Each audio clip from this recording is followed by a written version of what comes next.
Hello booktube, hello book friends, welcome back to my channel and another video. This is, I suppose it's the second in a series, although I think I didn't do a separate video for the first one. I think it was just part of my regular reading week wrap up. But if you've been watching me for a little while, you'll know that I've got a kind of side project going on where I'm rereading the books that I was assigned at school, or at least the ones I can remember being assigned. There may be some that I've missed, and I haven't been able to get hold of a syllabus for my particular period of schooling to see what was on the list. So I'm going from memories of sort of 40 plus years ago. The first book I reread rather, was Lord of the Flies by William Golding, which I did as a really delightful buddy read with Debs at Reread stuff. This next one is a solo effort, and I decided, purely because I had a copy of the book, I found it in a recent bookshop visit, to reread A Kestrel for a Knave by Barry Hines. Now, I think there were some similarities, not in so much of the books, because they're quite different books, different stories, but again, this is a relatively short book. It's 200, there's an afterwards, so it's not actually as long as that. It's 197 pages, and I think Lord of the Flies is about 180 pages. And again, it felt like at the time I originally read it at school that it was a much bigger book, and I think because it's broken up over a term or whatever, in terms of how long it takes to get through the book and the teaching of the book. And like Lord of the Flies, there's also a film, so you get to, you were shown the film as well as part of the teaching. Now, my recollection is I enjoyed Kestrel for a Knave, or Kes, when I read it at school. I don't remember that much about it other than the broad story, which is Billy Casper is I suppose in today's parlance, we'd say he's a sort of fairly underprivileged, borderline poverty, 15-year-old schoolboy who isn't doing particularly well at school, doesn't have much of a life generally. His dad's left him, his mum, and his elder brother. His elder brother's working down the mine.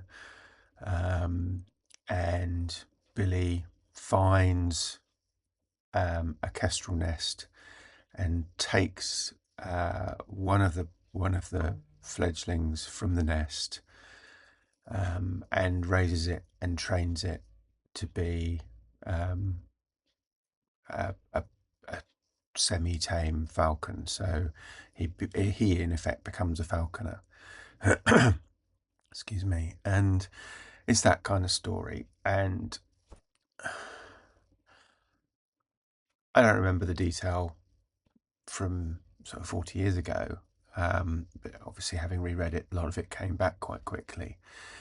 And what I found, I think, was the kind of similar emotions I had at the time, which is quite a lot of sadness and sympathy for Billy. He doesn't have he doesn't have a great life. Nobody really cares for him, but he finds a tremendous love and devotion in Kes, the Kestrel, albeit that there are certain things that he does, like he steals a book on falconry from a bookshop, for example, partly because he can't join the library, and the library won't let him look at the books unless he's a member of the library, which just seems very odd. And you know, ultimately the book I think is just tremendously sad and depressing. And I did enjoy it. It is a great book. It's well written. It's very carefully observed in terms of where it's set, and what's going on. I mean, mining isn't really an industry in this country anymore, but it used to be a massive industry at one point. And pretty much everybody in certain towns and cities, their life revolved around the presence of the mine. I enjoyed it. I have to say, as I say, I found it quite sad and depressing, and it's left me feeling um, a bit like I don't know what to read next. Um, I don't mind that because it was such a good book, but I can't call it a pleasant read because it's not.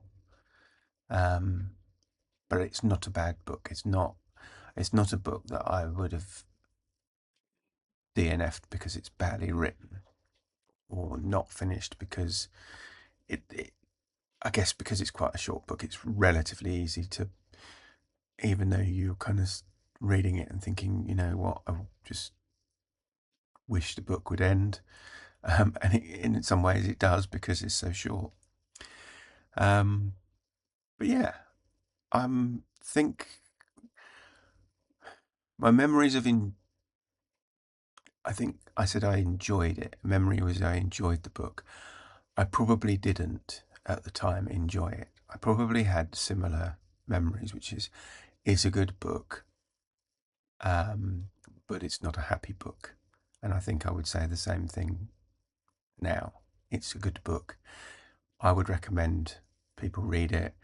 I don't think it's on the school syllabuses anymore.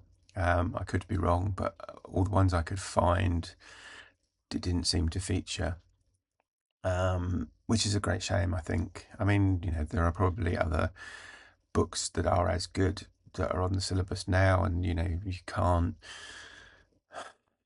need to keep up with contemporary fiction, I think, and a school syllabus. So it's a shame that it's not, but I would still recommend anybody read it. It is a good book. It's a tremendously sad book. That's the only thing. So yeah, that's my second.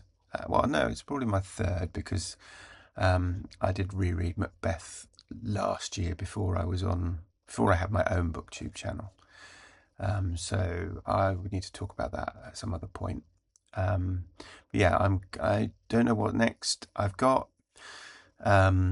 Billy Liar and Inspector Calls, and then there's some more Shakespeare, and that's all I can remember. So I think Merchant of Venice, Midsummer Night's Dream, and The Tempest, I think, and Macbeth, and then there's things like The War Poets and so on. But in terms of novels, I think there's only, well, I suppose Billy Liar and In Spectacles, I think, are technically both plays, but anyway.